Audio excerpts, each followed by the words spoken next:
We have a lot to cover in a short period of time, so I'm going to be moving quickly with you, and it is an interactive program. This is me, Ron. Nice to meet you. I am what you would call one of those people who really is a man on a mission.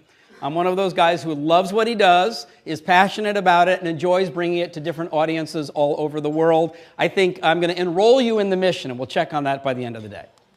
I've been based in Singapore for the past 22 years. So people say to me, why Singapore? How'd you get there? I went there for a one-week project as a consultant. It's been a very long week. The objective of that project was to take an entire country that was focused on low-cost manufacturing and convenient geographical positioning and reposition it for a world where all the manufacturing went to China, all the back office operations went to India and to other low-cost areas, and all this entire country was left with was a small island with people. No natural resources, no oil reserves, no agricultural background, right? And the future of the country had to shift to be able to continue to create value for the world, for people like you and me. So if you look at Singapore today, not only does it have a #1 airline and a #1 airport, but it's a financial center, it's an educational center, it's a research center, it's a legal center, it's an insurance center, it's a convention center. All of that has to do with service. But the entire population had not been educated or prepared for service. They'd been educated and prepared to go to work in the factories. So there was an entire national transformation that had to be done, and I was privileged to be part of that. It's still my home base. I live there with my wife, and we're on a lot of airplane flights every year. Sometimes we get lucky and get to come to a place like being here with you. Okay?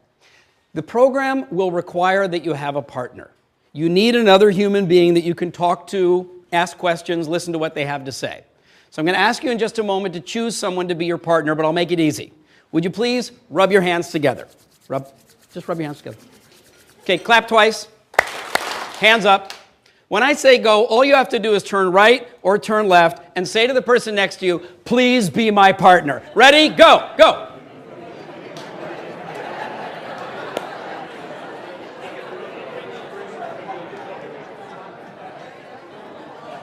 No. I'm going to check. I'm going to say 1, 2, 3, and you go like this. Ta-da! Show me your partner. Here we go. 1, 2, 3. Yeah. Okay. So a couple of people went like this, and people on both. Please don't leave anyone alone. Let somebody have. Okay. There are 3 objectives of today's program. It's to make sure that you step out of here with at least one action step. Something that you can do to apply what we're going to cover, either to make you more effective as a leader in your organization, or to make your team more effective as within your organization, or to make your whole organization more effective. Turn to your partner and just let them know which of those 3 levels are you going to focus on for this morning. As you walk in, what concern is in mind? Your own effectiveness and performance, your team's effectiveness and performance, or your organization? Ready? Turn to your partner. Go.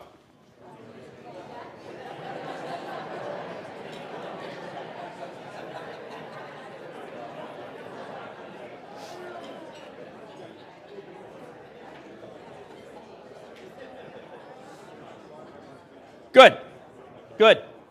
Okay. So, #1 airline in the world. Let's just dig into this for a second, right? Who makes their aircraft?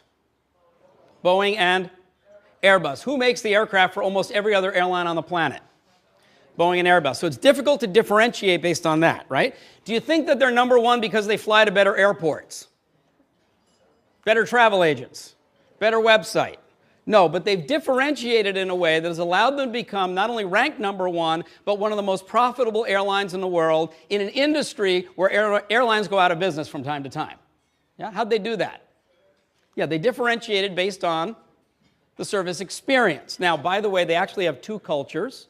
One is a service excellence culture. The other is a cost effectiveness culture. I'll give you an example of that later on during the program. I've been working with them for 22 years. I know some of their secrets. My job is to bring some of that to you. Okay. Does anyone recognize the architecture? Okay, it's called Marina Bay Sands. Sheldon Adelson in Las Vegas owns it. Right? It's a building that went up in 3 years with 2,600 hotel rooms, a sky park on the 57th story, casino, 1 million square feet of convention space, 300 retail outlets, 50 food and beverage outlets, 8,500 staff, and they opened it really, really early. Like they weren't really, really ready. And so the TripAdvisor scores when they first opened up weren't so hot. In social media world, that's a real concern because any customer unhappy with anything about you can tell everybody, right? So we started working with them. This is the results in 6 months of just applying what it is that's in the book that you got and that I'm going to be presenting to you today. Changi International Airport, #1 airport in the world. Now remember, all 3 of these are happening in a tiny island that has less land mass than 5 times Manhattan and less than 5 million people. Right? And how do they do this? They've got 42 million visitors a year, 28,000 people go to work every day, but only 1,300 actually work for the airport authority. Everybody else is from some other organization in the ecosystem. So it could be a bank, it could be the police, it could be customs, it could be immigration, it could be the airline, but they've all got to work absolutely together because let me ask you, if you're in an airport and you're lost, if you're in an airport and you're looking for something, who will you ask? Turn to your partner. You're in the airport, you're looking for something. Who will you ask? Turn to your partner.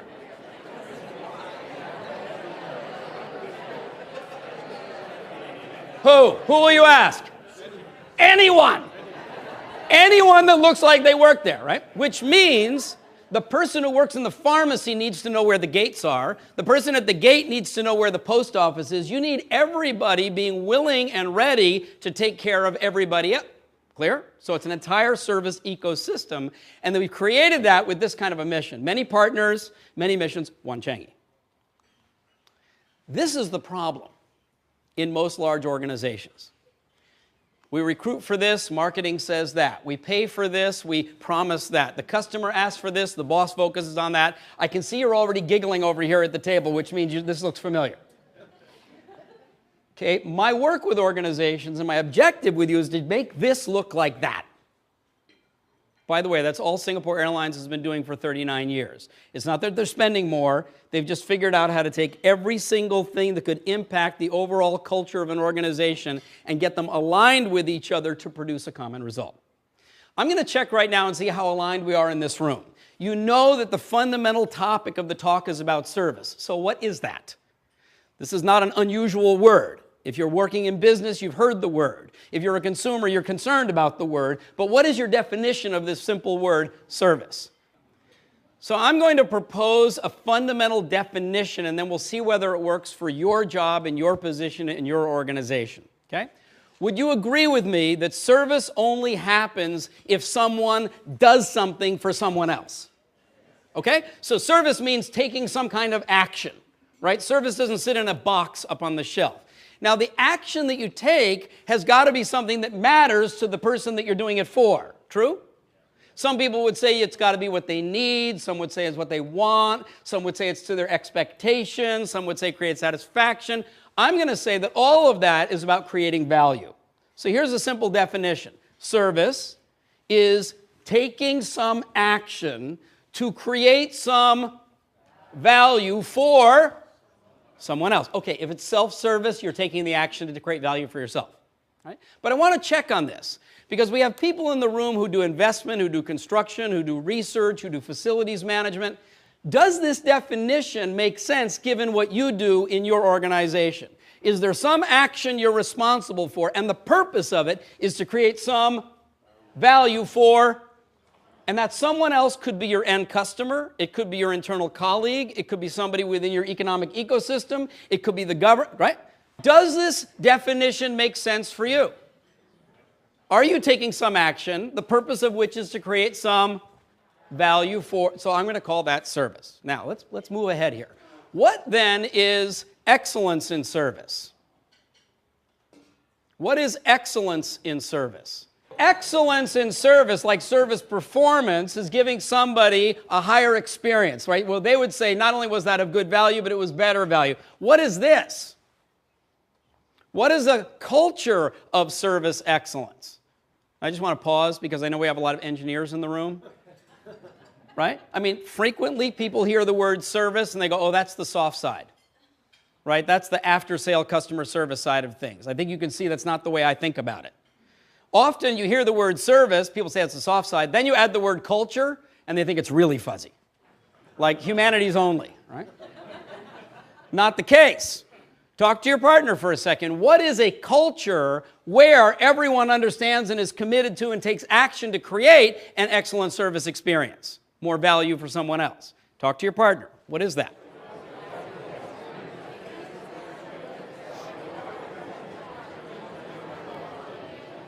Okay, good. Come on back again. Thank you. Thank you. Great. And obviously these two are related. Excellent service performance and the reputation that comes from that and the return customer and the profitability that comes from it and a culture where people understand it, they're related to one another. The big question that I've been working on is this one. How do you actually build a culture of service excellence? How come Singapore Airlines could do that and so many airlines struggle with it? How come you can have an airport like Changi International Airport, but you've got other airports in the world where, well, you know what I mean. So fundamentally, there's an architecture that I've developed from working for 22 years with different organizations all over the world. Does anyone recognize this location? Petra in Jordan. Does anyone recognize the woman I'm with? That's my wife. Her name is Jen. She's from Australia. She does all the travel with me and makes sure all the logistics work well. She's in the back of the room. Would you join me in just giving her a clap of appreciation? Mwah. Thank you, sweetheart. All right. So that architecture is really old. And it was designed intentionally to influence human behavior. It was a market, right? You could have a choir in there. Things would work within that shape. So I stole the shape. I adopted it. Fundamental elements, leadership, which we're not going to have a lot of time to talk about today, but it has to do with an individual's role at a senior position in an organization and the impact that that person can have throughout the organization if you want to build a service culture. At the base, we have something we will spend some time on, which is service education. Notice I call it actionable service education, and we'll make the distinction in a second. And then there's this area in the middle, which is the third section of the book that you've received, Uplifting Service, that talks about the building blocks of culture. We'll touch on those at the very end of the hour. Okay, so let's get down to the base. Notice that I've used the word education and not the word training. What is the difference? People talk a lot about customer service training. Very few people talk about service education. What fundamentally is the difference between these two words? You train someone what to do in a certain situation in a certain way, right? That's called a script. That's called a procedure. That's called a checklist. And it's very important in certain situations. For example, we put people into boot camp in the military so that in case bullets are flying and you stop thinking, your body knows what to do. When this fellow goes up in the air, I don't really want him to do creative thinking. Right? We put them in a simulator and we throw tough situations at them so their bodies are trained what to do, which is why no one died. Right? Because both the pilot and the co-pilot immediately went to the checklist. They'd been trained exactly what to do. When this fellow goes in, I don't want him to think out of the box. But in your business, in our business, we need people who can come up with new ideas. We need people who can think creatively about situations and be able to make good decisions for themselves without escalating everything. If all you've done is train somebody, do this in this situation, and that equals good service, rather than educate them how to think about service, how to understand fundamental principles and apply them in different situations, everything will get escalated and you'll become a bottleneck. I think getting people together like this works for this particular topic. We need to think differently about what else could we do or what else might a customer need. I also believe that it can be enjoyable. Because in this particular space, called creating value through service, there is a skill set, but there's also the mindset. There is getting it right, but there's also having the right attitude. Yeah? So this has been working now all over the world. This group has taken what I'm showing you, translated it into 14 languages, and teaches it all over the planet to their team. This group up in Redmond is having a challenge with it because of the nature of the development-oriented culture, but is working on moving forward with the same technology. There's a group in India, 120,000 people working for Wipro.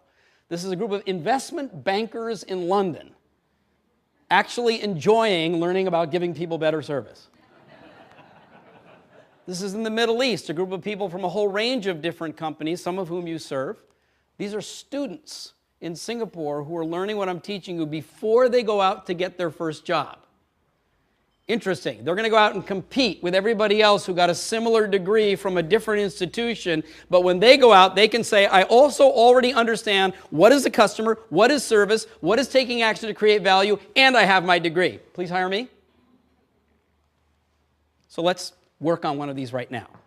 This is what I call the 6 levels of service. It's a fundamental principle. I'm going to start low. The word down here is basic. Okay, what's the definition of that word? Talk to your partner, you have 10 seconds. Basic means what?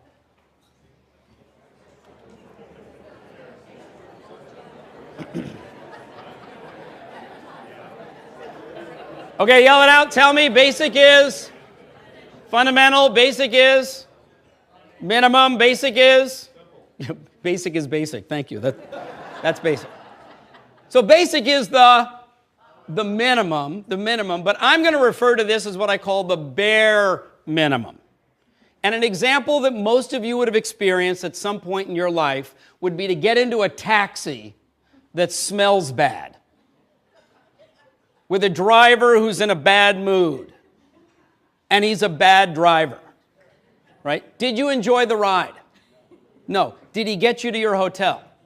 Yes. What level of service then did he provide? Basic. And here's how to say it. It goes like this. Basic. Try it with me. 1, 2, 3. Basic. How do you feel? Depressed. Down, right? By the way, does that ever happen inside an organization? All the time? Bring. Okay. Let's take a step up. 1 step up is average. This is normal. This would be industry standard. The word I use is expected. Okay? And by the way, in the old world, what was the definition of customer satisfaction? Meeting customer expectations. You'll see how obsolete that is in just a few minutes. Okay? So expected would be like getting in the taxi and telling the driver where you want to go. Do you expect that he knows how to get there? Yes or no? Does it always happen? No. If you had a driver who says, where do you want to go? You tell him and he says, where's that? When he says, where's that? How do you feel? Good or bad? Right. He could go the long way. He could go the wrong. Now, eventually, he gets you where you want to go. So he meets the basic, but it's not what you... There's the difference. Here's how to say this one. Would you please cross your arms? Cross your arms. Thank you. Take the sound of your voice and move it up in your nose. So it goes like this. Expected. One more time. Here you go. 1, 2, 3. Sounds like the finance department. Okay, just kidding, just kidding. So what happens if we go beyond expected? The next level is what I refer to as desired. When you take some action that creates some value for somebody else, and the value you create is what they were hoping for. It's where they say, that's the way I like it. That's what I prefer. Thank you for doing it for me that way. By the way, different people desire different ways, right? Some want it fast. Some want you to take their time. Some want flexibility. Some don't make me think. Some just want the lowest price. Some want to know all the options, right? So when we take action that creates value the way they like it, that level is called desired. Here's the way to say this one. Little morning exercise. Would you please move your shoulders? Just move your shoulders. There we go. What's the matter? Your shoulder's broken. Come on. Here we go. Okay, and add the sound. Go like this. Desire. Try it. 1, 2, 3. Go. Here we go. Desired. Aren't you amazed that we're doing this? So show me the 3 levels. Down low is what? 1, 2, 3. Basic. Cross your arms. 1 step up. Expected. And shoulders. Desire. Okay. It's 8:30 in the morning and you're here. Chances are there are some other people who are on their way to work or are already at work. And if we had a video cam and an audio pickup to see exactly what your colleagues were doing, can you identify some things that your colleagues would be up to that somebody else would say, yeah, they did it, but they really just did the bare minimum? Basic. Is there something else that the camera might pick up where you looked at it and you'd smile, you'd go, I'm so glad they did that, because you realize the person they did it for would say, thank you. That's what I hoped for. That's what I Desire. Now, they may not use exactly that word, but you get the distinction, correct? Okay, talk to your partner.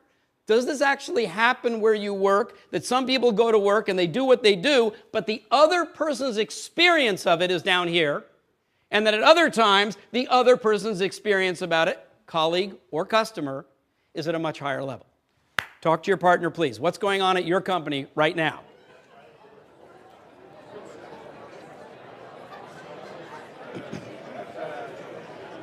Come on back. Let's keep going. There's more stairs. Down low, we have the bare minimum. It's called basic. Next one is expected, followed by desired. What's higher than desired? Is when you do something for someone that they appreciate but they did not expect. It wasn't already in their mind, I hope. Right? That level I call surprising. Now let's do an audit. Has anyone ever given you a surprise gift or a gift that was supposed to be a surprise? Right? Birthday, Christmas. They thought of you, they bought something, they wrapped it up, they gave it to you, you opened it, and you went, ooh! It really was a nice surprise. Ever happen? Happened. Has anyone ever given you a gift? They went out, they bought it, they wrapped it up, they gave it to you, and when you opened it, you went, and then you pretended to be surprised, to be polite. Okay? It's happened to all of us. What was the difference in those two situations? Given that in both cases the other person thought about you, took action, bought something for you, wrapped it up, presented it to you, intended to give you a nice surprise, but in one case it worked, in the other one, it didn't. What was the difference? Talk to your partner.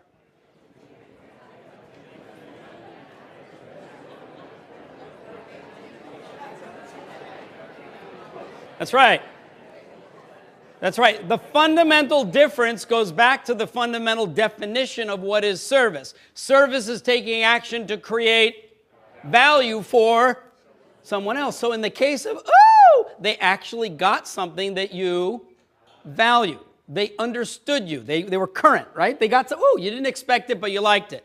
Over here, maybe they got you something that they value.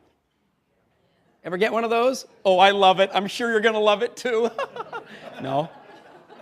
Or maybe they got you something that you used to value, but your interests change, right? You've moved on and they're not current, so they're still taking the old action. Any of you have children, you probably know what I'm talking about. I still remember the day I bought my daughter a Barbie doll and she had outgrown the Barbie doll. Right. Oh, Dad.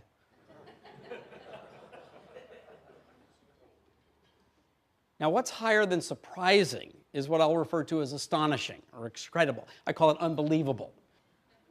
Right? This is above and beyond, off the charts. What's below basic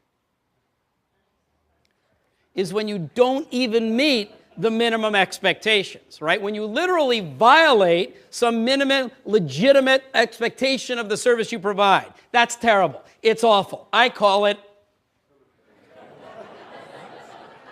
And the way you say this one is you put your hands together like handcuffs. So you did that very fast. That was prior. No. So put your hands together down at the bottom. Goes like the criminal. Here we go. 1, 2, 3, and criminal. One step up. Basic. Cross your arms. Expect. Shoulders. These are hands. Surprising. Fist. I got a whole table back there going, unbelievable. That's called a basic unbelievable. Come on, Stanford, Silicon Valley. Give me one unbelievable. 1, 2, 3. Unbelievable. And what is the service like where you work?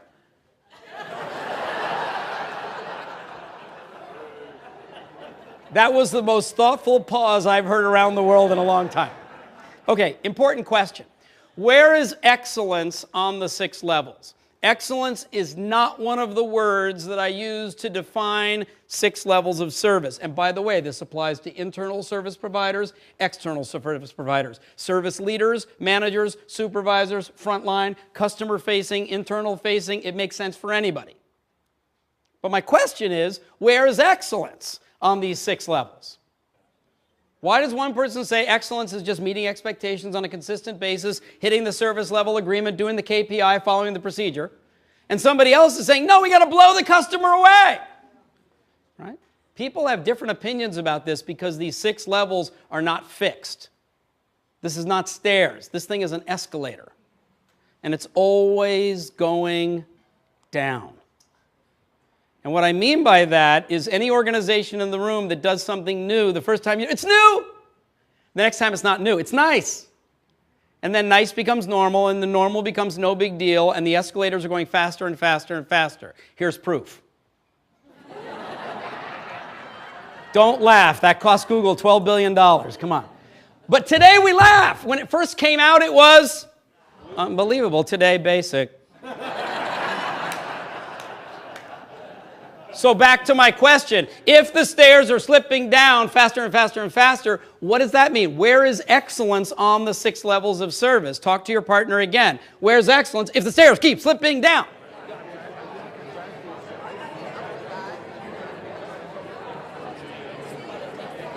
Good. Excellence has become a moving target. And so if that's true, and I'll bet in your industry it is, then the only way to be excellent is to keep looking for that next step up, right? So excellence is taking the next step up. So then what is service excellence? Let's put the 2 definitions together. All service excellence is always looking for and taking the next step up that will create more value for someone. How many people in your company understand that? Right? Anybody who comes to work says, I know my job, I'm here to do my job, leave me alone, I'm doing my job. Doesn't understand that the stairs are slipping down. Now, a service excellence culture is where every single person comes to work every day realizing that, yeah, I got to do what I have to do and you have to do what you have to do, but the whole purpose of doing what I'm doing is for someone else, and so my focus needs to be on what else they need, how their needs or interests are changing, what else I can do to make things better for them. Clear? Let's apply this where you work. Okay, you all do something. Maybe you're handling email most of the day. Maybe you're on the phone. Maybe you're in meetings. Maybe you're writing reports. Maybe you're doing research and development. Maybe you're putting together new deals. What would be one example of doing one thing better than you normally do? And you could actually take that step, and if you did it, you'd know it was successful because someone else would say to you, ooh, thanks. Gee, that's better than normal. That's a step. They may not use the word a step up, right? But they would feel the impact. Now, I'm going to couple this with another principle, right? All service is delivered in a sequence. A sequence, it's a natural flow of, this point, this point, this point, this point, this point. Whether it's getting a contract from expressed interest to signed deal, or whether it's going to a restaurant from making a reservation to paying your bill and getting back out in your car, all along the way are what's called perception points. Jan Carlson years ago called it moments of truth. The reason I call it perception points is that these are the things that people see, hear, touch, smell, taste. Oh, by the way, it's also what they remember and tell other people about. So here's an example. At Changi Airport, there's a service transaction called arrival. It starts when your aircraft door opens and you step out into the aero bridge. Now, we've all done that, right? And don't you notice right away whether it's clean or whether it's dirty? Whether it's air... Right, immediately you're already forming an opinion. Then you step into the terminal building. Where's the signage? Where's the bathroom? Are there trolley carts available, right? Then you get down to immigration if you're in an international situation. Then you go look for your bags. Then you're looking for a trolley again. Then you're going through customs. Then you're going outside into the arrivals area. Then you're getting to the taxi. The moment the taxi door closes, that transaction is complete. Now, of all those perception points along the way, the airport authority is not physically responsible for any of them. But they're concerned about every one of them, and they track them because they have an aspiration. They want to be known as the best and friendliest airport in the world. But there was one point that kept getting low scores on the friendly assessment category in the survey. Think about it. From aircraft door to taxi door, what would be the one point that would keep getting low scores for not being friendly? Talk to your partner. Talk to your partner. What was it? Okay, you've experienced it. It was what? Great. It's not their job to be friendly. Their job is to check you out. But if your aspiration is to be the friendliest airport on the planet, you will not have an excuse and just say, well, that's the way it is. It's the nature of the job. So what they did is they dug in and they thought about asking the immigration officer to make small talk and blah, blah, but that would be a problem because there was a KPI called speed, right? So they analyzed it further and they solved the problem with this. They simply put a small container with little candies on every single immigration counter. And they taught the immigration officers a new script with one word. Sweet.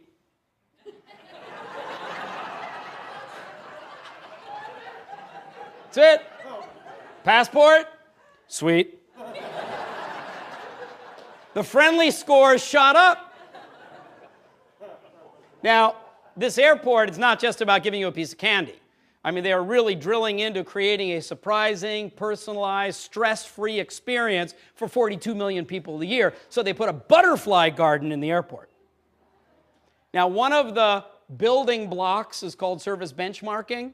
And a lot of people think of benchmarking as competitive analysis, but there is no other airport in the world that has a butterfly garden.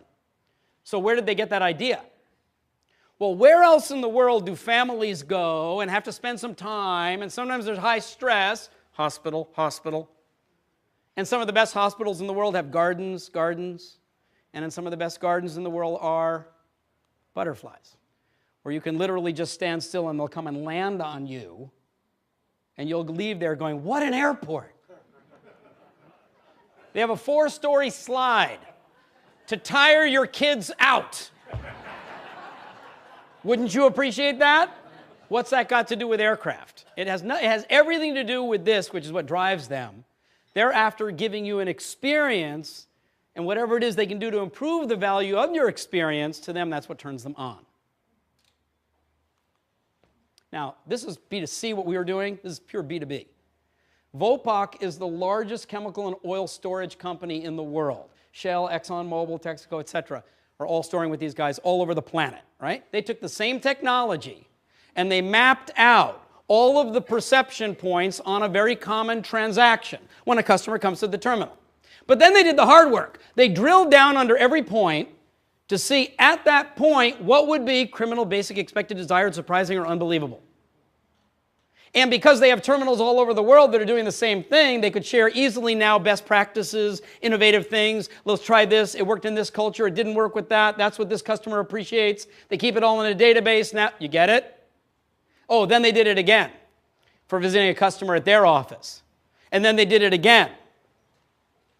And then they did it again. And then they did it again. Even on something like handling a customer complaint or a compliment, they mapped it out. And every single perception point along the way looked at it from the other person's point of view. What would be violating minimum expectations, barely getting the job done, industry standard, the way they like it. How can we surprise them? Come on, let's blow them away. Unbelievable. Talk to your partner for a second.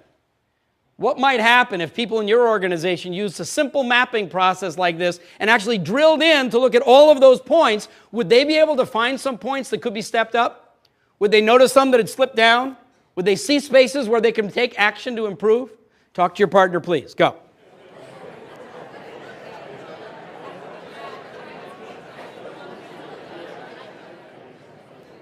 Whatever aha, insight, new action you take is obviously going to be designed to create more value, but there's a problem. Is that true in your industry? Is that true for the colleagues you serve or the customers you serve? It is, right? That's why saying, here's the ISO 9000 script to follow the standard procedure, which will give us the standard result, has become obsolete. We need people who can think about, who am I actually doing this for? What's changing in their world? How can I create? Right, but we have to teach that, including to people like engineers. So I found a way to do it. Starts with a pizza. Is that a good pizza? Okay, you're a vegetarian. Is that a good pizza? Okay, you want the meat. Is that a good pizza?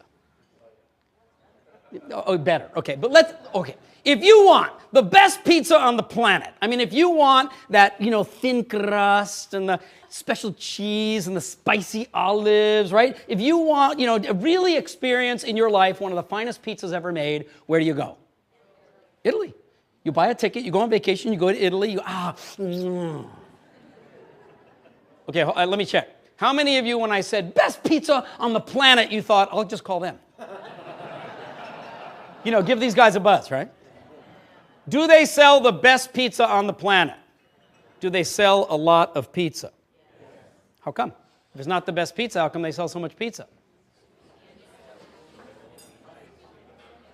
Okay, so there's a price issue, but there's also a convenience, because all you have to do is give them a call and they'll bring it to you. So if you and your spouse really want to have the best pizza, go to Italy on vacation. But if you want a pizza now for your 2 hungry kids, you're going to call one of these guys. Okay? Different categories of value. Quality of product, speed, convenience, access, delivery. Third category. Boom, boom. Pizza's here. $46.25. What are you going to give them? $46.25. Right?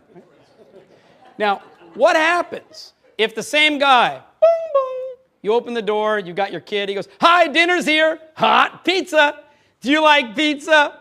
Me too. $46.25, ma'am. What are you going to give him? $50, except for the finance guy, $46.25. But the rest of us are going to give him $50. Now, why did you give him the extra $3.75? Was it for a better pizza? Was it for a faster delivery? No, but it must have been for something that you valued. What was it? Yeah, there was something in his attitude, in his personal behavior, in his mindset that came across, and you valued it. Now, there's a fourth category. Bring, bring, bring, bring, bring, bring. Good afternoon, Pizza Hut. May I help you? Yeah, hi. This is Mr. Kaufman. I'd like to order 2 pizzas. Oh, is this Mr. Ron Kaufman? Yeah. How'd you know? She says, Mr. Kaufman, you're one of our loyal customers. We love serving you. Aw, shucks. How'd she know? Yeah, inbound caller identification connects to what? Customer relationship database, right? Shows her my recent ordering history. She knows who I am before she picks up the phone. But when I ask, how did you know? She doesn't say, because we have inbound caller identification that connects to the database. She says, Mr. Kaufman, you're one of our, we love. I say, well, I'd like 2 pizzas. She goes, like the ones you got last weekend? Yeah. You're calling from home, right? Yeah. You want to use the same credit card? I go, that's why I call you guys. We have a relationship. So what have we got? 4 completely different categories of value. One of them is the quality of your product. It's your construction, it's your design for the chips, it's your loan terms, right? It's the deal, right? One of them is, how do I work with you? What are your hours of operation? Are you online? Are you over the phone? Are you mobile? Will you come to me? How long does it take? How convenient is it? Another category is the one that people tend to think about when they hear the word service. Are they friendly? Do they smile? Is there a politeness? And the fourth category is, how well do you know me? How well are you designing your next offer to create more value for me because you understand my world and my customer? Now, in these 4 categories, you can put them together. I just call it the big picture. Which of these categories does a customer value? All of them. Which of these categories does a colleague value? All of them. It's the experience that people value. And now there's a fundamental diagnostic tool that's not difficult that even, honestly, some of our biggest clients are IT companies because engineers go, got it! Now I can diagnose this thing. I can take it apart. In fact, I can even put that in each and every one of these 4 categories and start to see where are we strong, where are we weak, where are we slipping, where are things moving fast, where are they moving slow. Time out. Which of these 4 categories can you right now see, whoa, in my department or in my company, here's an area we should be stepping up. Everybody take a deep breath. Let's face it, we have some of the smartest people on the planet in this part of the world. The really smartest ones are obviously in the room. Right? And all of you realize now, no matter what it is that you do, you're in service to somebody else. But how many times did you actually study and learn about fundamental principles of service? It's not generally taught, right? And it's not something that you can send somebody to a class once and say, okay, that's done. I mean, how many times did you learn math? And did you learn reading and writing, right? I mean, it's something that we need to study and keep developing. So what I've shown you is a piece of some of the fundamental principles about service improvement that are in the classes that I've created. And there's other classes and more principles, and there's even more after that. And everything I'm showing you here is in the book that you got free this morning. So, what was that thing in the middle? Let me take a moment on this as we wrap up. There's 12 of these. Every large organization is already doing all 12 of them as common practice, but they're maybe not doing it as a best practice, or a best practice to build a strong culture. And this is where this happens. This is where we say we're about that, but we promote a person like that. We make this marketing promise, but the guy who gets the bonus is for doing this other thing over here. And it can be confusing. The name of the game is to get these things lined up. And these are the 12 categories. I have time this morning to just give you a couple of examples. Let's nail this one, vision. When I started working with this company, their marketing department had just come up with a new positioning statement to differentiate them from Ericsson, Alcatel-Lucent, and Huawei, their major competitors. And it was this: Nokia, Siemens Networks, knowing how. Well, that's perfect if you're a German-Finnish company, right, that's focused on your IT, your engineering, your design. No, we know how, right? But in today's world, that's not necessarily a strong competitive position when there's so much coming from other parts of the world at lower price that could be perfectly adequate. So I leaned in with them. I said, okay, I got it. You know how. But so what? Nobody cares what you know until you show them that you can do something with it. So we added this: know how, act now. Okay, now we're halfway there. What's the purpose of taking the action? To create for? How much value do they want to create? Expected. That's not a very competitive position in today's world anymore, meeting customer expectations. Right? So they realize, know how, act now for the following reason: to create now. And what's interesting about that is wow is not in what you did. Wow is what the other person experienced and what they said about what you did. And they've now got 60,000 people around the world working with this as their service excellence vision. So every single person in the company facing customers or facing colleagues is waking up with this. In fact, they put it on the back of all their business cards because they want the people that they serve and work with to know that that's what they're committed to creating. What's your service excellence vision?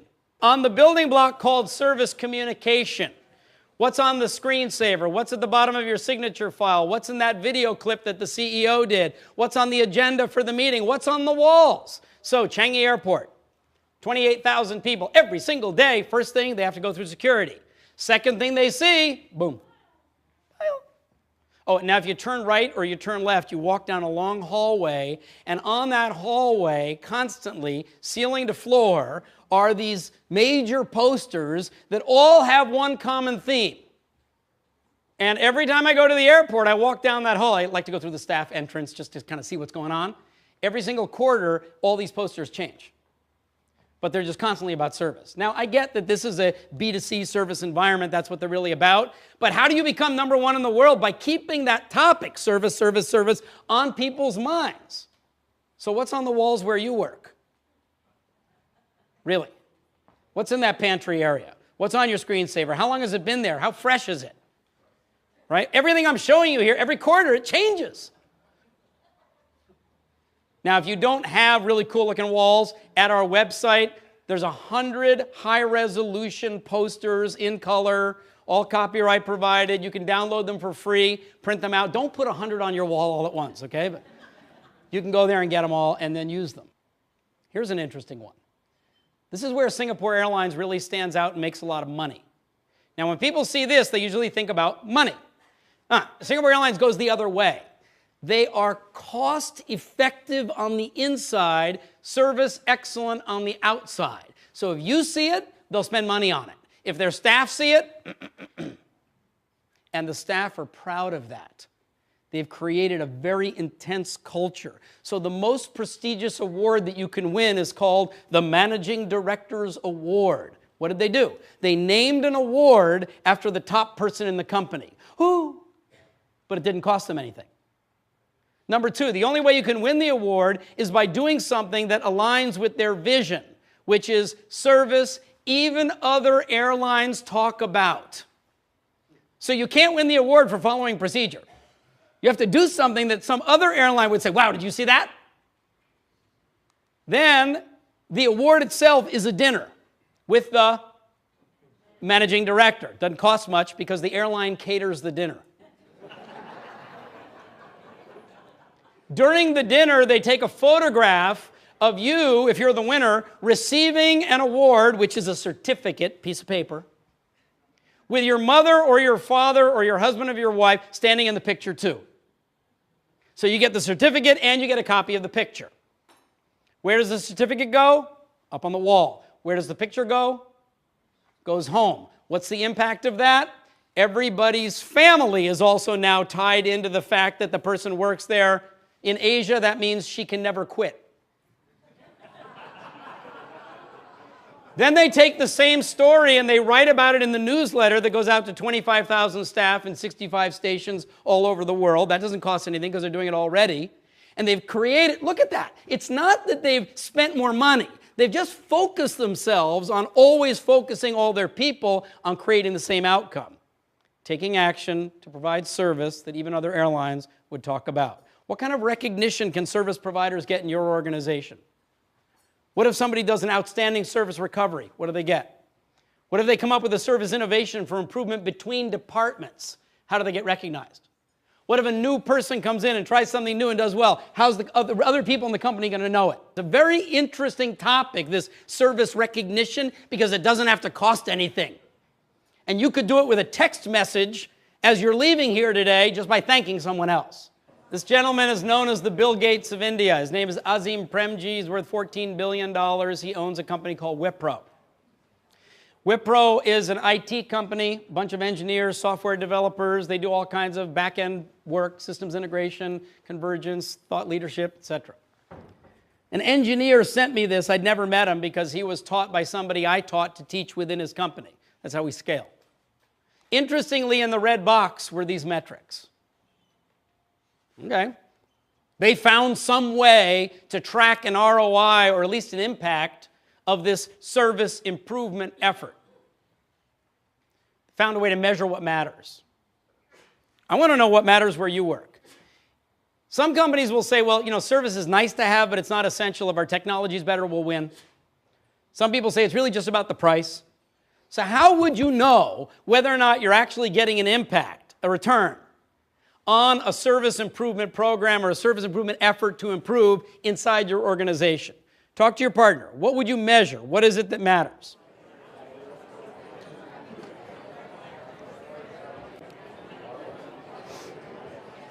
Let's check. How many of you said, fundamentally the purpose of business, and if we're going to improve service, has got to be to make more money, increase our share, or increase our shareholder value? Are those legitimate things to measure, yes or no? Absolutely. Ultimate objectives. Now, what's the precursor? How would you know you're going to get that? Might be that your index scores are moving. Your customer loyalty ranking is going up, your satisfaction rating is going up, you're winning a J.D. Power award, right? What's the precursor of your index scores going up? People are saying nice things about you. So, hey, I appreciate that. Wow, that was really good. Never did that for me before. Thank you so much. Now, here's the key. What's the precursor of somebody giving you a positive comment like that? Somebody doing something, right? Somebody actually coming up with an idea, taking action, which results in somebody else going, great, so that when you survey them, they go, oh, so they come back and buy from you again. Which of these four do leaders frequently focus on? Where are most of the people working in a large organization focused every day? Where do they have an opportunity to do anything about it? Right down there at the bottom, right? So imagine if your metric was, how many new actions have we taken today? How many new action steps have we taken for the people that we serve? rather than, well, what are the survey results or how come they didn't buy from us?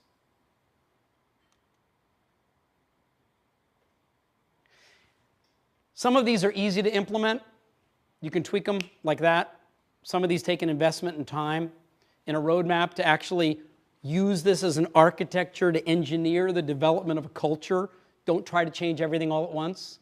People will think you drank Kool-Aid, right? What you want to do is really think through where's the opportunity. But this last one and my last story is because if you do all those and your own personal role model is not showing that you believe it, will other people believe that you're serious about it?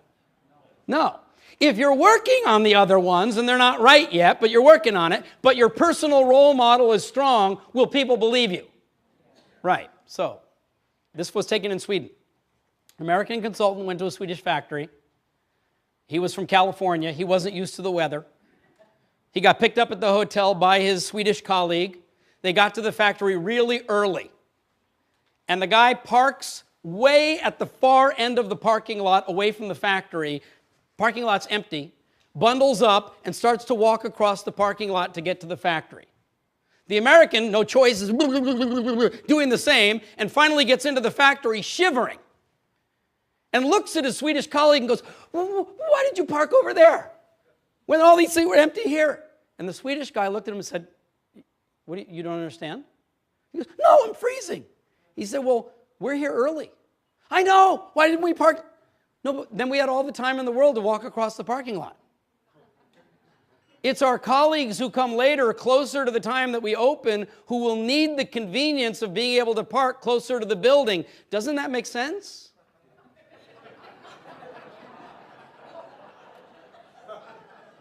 Service is taking action to create value for someone else, and an excellent service culture is where everybody understands and applies that every day. The architecture, or I call it the proven path to building a culture that delights your customers, your colleagues, and everyone else you meet, is what the Uplifting Service book is really all about. But what I'm really all about is bringing this to every single person on the planet. And so if you will take what you've got this morning and share it with other people in your life, then you help to make this mission come true. I'd like to say thank you for that and for being here this morning. Hands up, turn to your partner, repeat after me. Oh, partner. Thank you for being my partner. Give him a high five. Yeah. All right, everybody, thank you very much. It's been a pleasure to be here with you this morning. Thank you.